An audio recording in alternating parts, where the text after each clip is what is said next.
이번 61회차 승부식 주요 경기 첫 번째 조합입니다. 먼저 68번 경기 쇼난 FC 도쿄부터 분석 시작해보겠습니다. 쇼난은 3-1-4-2 포메이션을 바탕으로 중원 수적 우위와 빠른 전방 압박을 중심으로 경기를 풀어간다. 오다는 전방에서 연계와 마무리를 겸비하며 마츠무라는 중원에서의 패스 분산과 템포 조율 능력이 돋보인다. 이케다는 좌우 측면을 넓게 활용하면서도 수비 전환 시 빠른 복귀로 안정감을 더해주는 자원이며 특히 쇼나는 홈경기에서 조직적인 수비 블록 유지가 잘 이루어지고 있으며 전방 압박을 통해 상대의 템포를 무너뜨리는 데 능하다. 후반 체력 분배도 안정적으로 이루어지고 있어 후반 실점률이 낮은 편이다. FC 도쿄는 3-4-3 포메이션을 활용해 전방 숫자를 늘리면서도 측면 중심의 전개를 시도하는 전형적인 공격 지향형 팀이며 마르셀로 라이어는 제공권과 움직임에서 위협적인 자원이지만 사토와 코이즈미는 측면 전개 후 마무리 과정에서 일관성이 부족하다. 중원 조합은 압박 회피와 전진 패스에서 효율이 낮으며 상대의 강한 전방 압박에 밀리는 장면이 자주 관찰되고 있고 특히 원정 경기에서는 수비 간격 유지에 어려움을 겪고 커버 타이밍이 어긋나며 박스 근처에서 실점 가능성이 커지는 흐름이 반복된다.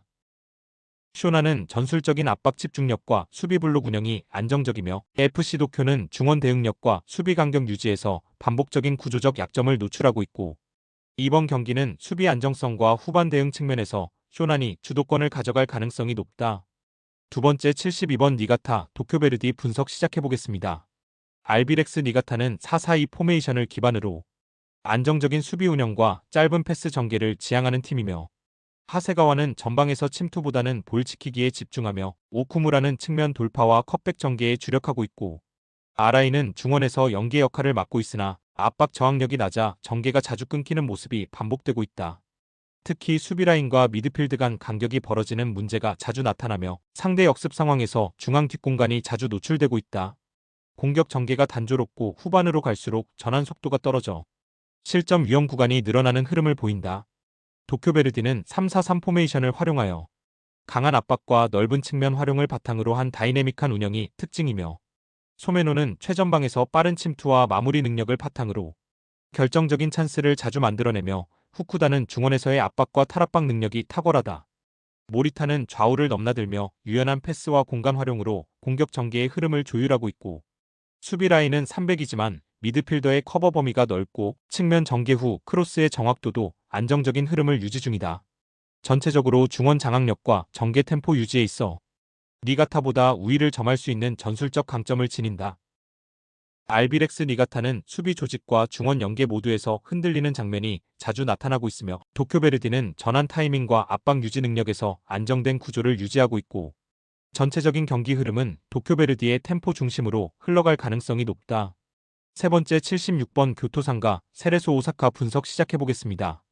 교토는 4-1-4-1 포메이션을 중심으로 촘촘한 수비 라인을 구축하며 빠른 중원 압박을 바탕으로 실점 억제에 집중하고 있고 나가사와는 제공권과 버티는 플레이를 통해 후방에서 올라오는 볼을 잘 소화하고 있으며 오쿠가와는 중원에서 압박과 전진 패스를 조율하며 공수 전환의 핵심 역할을 수행 중이며 히라토는 넓은 활동량과 유기적인 움직임으로 공격 전개의 다양성을 높여주고 있다.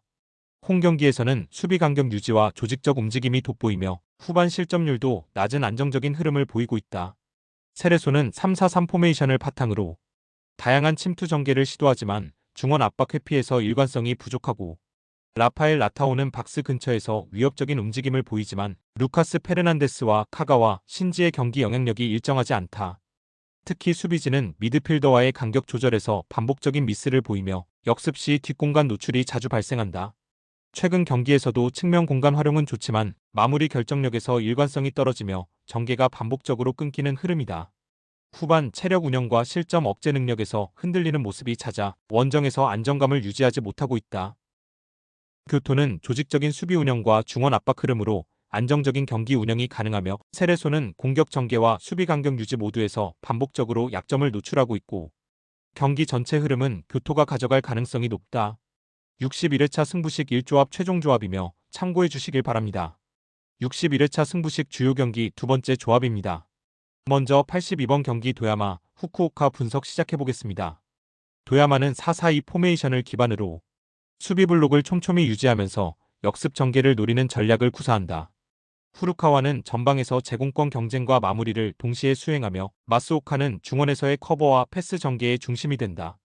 스에키는 주로 우측 라인에서 전개폭을 넓히고 크로스를 공급하는 역할을 맡고 있으나 전개가 단조로운 편이다. 특히 빠른 압박을 받을 때 전방으로의 연결이 끊기기 쉬우며 실점 이후 전환되는 공격 패턴이 다양하지 않다는 약점이 있고 수비 라인은 중원과의 간격 조절에서 실수가 반복되고 있으며 후반 체력 저하 구간에서 집중력 저하로 실점 확률이 높아진다. 후쿠오카는 4-2-3-1 포메이션을 바탕으로 견고한 수비 라인과 빠른 공격 전환이 장점인 팀이다. 자에디는 최전방에서 볼을 지켜주는 능력이 뛰어나며 이와사키는 빠른 침투와 연계 패스를 통해 기회를 창출한다. 시게미는 전방 압박과 탈압박 과정에서 중원 밸런스를 유지하며 안정적인 흐름을 만들어낸다. 특히 후쿠오카는 수비와 중원 간격 조절이 뛰어나며 역습 시 템포 조절과 전방 스위칭이 자연스럽게 이루어진다. 최근 원정 경기에서도 실점률이 낮고 후반 체력 운영 역시 안정적이라는 점에서 도야마보다 전술 완성도가 높은 팀이다. 후쿠오카는 전체적인 템포 조절과 수비 안정성 측면에서 우위를 점하고 있으며 도야마는 전개 다양성과 수비 집중력 유지에서 약점을 반복하고 있고 이번 경기는 흐름을 끌어가는 쪽과 버티는 쪽의 차이가 뚜렷하게 나타날 가능성이 크다. 두 번째 84번 경기 이와타, 간바 오사카 분석 시작해보겠습니다. 주빌로 이와타는 4-3-3 포메이션을 기반으로 공격 숫자를 확보하고자 하지만 전개 완성도는 부족한 편이다. 와타나베는 제공권 싸움에서 강점을 가지며 크룩스와 우에아라는 측면에서 빠른 움직임을 보이고 있으나 마무리 연결이 매끄럽지 않다. 특히 중원에서 탈압박 이후 템포를 살리지 못하고 역습 저지 능력도 떨어지는 모습이 반복되고 있고 수비진은 간격 유지가 불안정하고 측면에서 커버 타이밍이 늦어 박스 근처에서 실점 위기를 자주 맞이하고 있다. 경기 후반으로 갈수록 체력 저하와 집중력 저하로 인해 실점률이 높아지는 흐름이 나타나고 있다.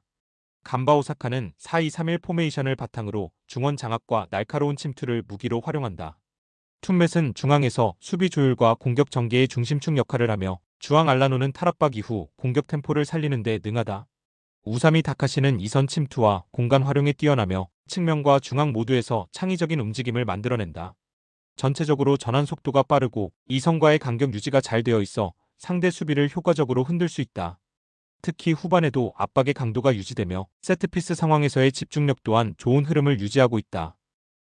주빌로 이와타는 수비와 중원 간격 유지에서 반복적으로 불안한 구조를 노출하고 있으며 간바 오사카는 안정적인 밸런스와 탈압박 후 침투 전개로 경기 흐름을 장악할 수 있는 팀이며 이 경기는 간바 오사카의 조직력과 침투 루트 다양성이 결정적인 승부처로 작용할 가능성이 크다. 세 번째 131번 경기 토트넘 메뉴 분석 시작해보겠습니다. 토트넘은 4-2-3-1 포메이션을 기반으로 전방에서 손흥민과 히샬리송이 좌우 측면을 넓게 벌리며 클래식 윙어처럼 넓은 폭을 사용하고 있고 양 측면에서 빠르게 터치라인을 타고 돌파에 들어가며 박스 안쪽의 솔랑케에게 컵백 형태로 결정적인 찬스를 연계하는 장면이 자주 연출된다. 특히 손흥민은 상황에 따라 측면에서 중앙으로 파고들며 인버티드 형태로 움직이고 반대편 포스트를 노리는 인프런트 킥이 매우 위협적으로 전개된다. 클루셉스키, 메디슨 등 주요 창의 자원들의 이탈은 아쉽지만 오도베르와 로 셀소의 조합을 통해 이선 창의성은 일정 수준 이상 유지되고 있다. 메뉴는 3-4-3 포메이션을 사용하는 가운데 호일룬이 최전방에서 제공권과 침투 움직임을 시도하지만 마운트와 브루노의 볼 배급이 불안정한 상태다. 중앙 수비 라인의 더 리히트, 좌우 수비에서 디오고, 달로트와 마르티네스가 모두 이탈한 상황이라 103 운용이 정상적으로 유지되기 어렵다. 윙백 자원이 수비 상황에서 급하게 복귀하며 간격 조절에 실패하는 장면이 자주 발생하고 있으며 측면 수비 가담이 느리게 들어오는 구조적 약점이 명확하다. 무리한 역습을 시도할 경우 중원 압박 저항력이 약화되면서 역으로 넓은 공간을 허용할 가능성이 큰 상태다. 손흥민은 전여친 이슈로 잠시 흔들렸을지언정 인생 첫 유럽 커리어 우승이 걸린 이 경기에서 누구보다도 절박한 마음으로 임할 것으로 기대된다. 이 경기는 토트넘의 진정한 도약을 위한 터닝포인트가 될 수 있다. 61회차 승부식 이 조합 최종 조합이며 참고해 주시길 바랍니다. 많은 경기들 중 좋아 보이는 경기들 위주로 유튜브에 조합픽을 올려드리지만 모든 경기들은 유튜브에 올릴 수 없는 점 양해 부탁드립니다. 이외에 다른 경기들이 궁금하거나 정보가 필요하신 분들은 영상 아래 고정 댓글로 말 걸어주시면 되시고요. 스포츠에 관심 있는 분들은 모두 환영합니다. 조건 같은 거 일체 없으니 편하게 말 걸어주십시오. 늘 말씀드리지만 스포츠의 정답은 어디에도 없습니다. 무조건 따라가라고 말씀드리는 것 또한 아니며 참고 정도만 해주시길 바랍니다. 다 같이 함께 좋은 결과 같이 만들어가 보자고요.